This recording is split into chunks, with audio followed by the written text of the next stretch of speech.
Welcome to the second episode of the Bhaisagar Bhagwat series. This is Karan, visionary behind Aanushrav.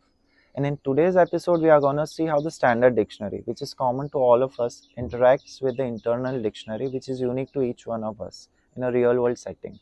And I'm using this example of roti or bread because it's something all of us have eaten at some point in our lives.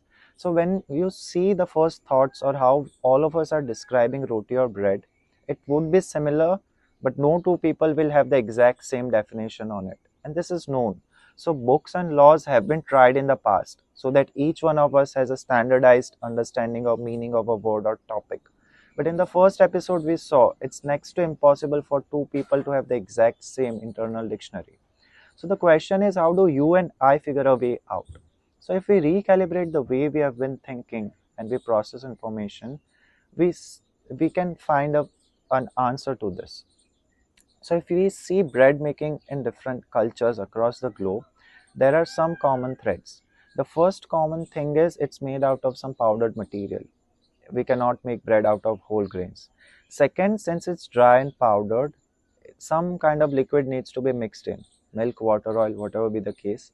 And third, it has to be shaped and cooked. We cannot have bread raw. Now, once we have this framework in mind, it's very easy to compare the internal dictionaries of everyone around us. And let's continue this experiment further. Imagine a Middle Eastern person never interacted with the outside world talking to, say, a Southeast Asian person who again has never interacted with the outside world, never stepped out of the village. And this two happen to talk about bread.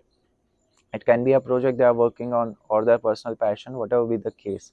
Imagine the mess that can happen when both of them are using this word bread without knowing what the other person understands by it. Because for the Middle Eastern person, bread is about wheat, fermented, baked on fire.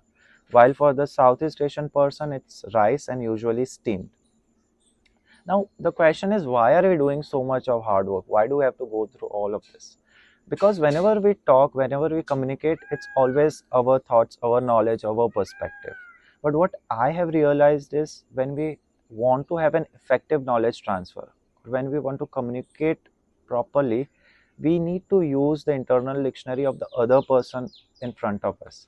And for that, we have to recalibrate the way we have been thinking so far. We have to rethink the way we have been handling information. And in the coming episodes, we'll dive deeper into this. So, see you there.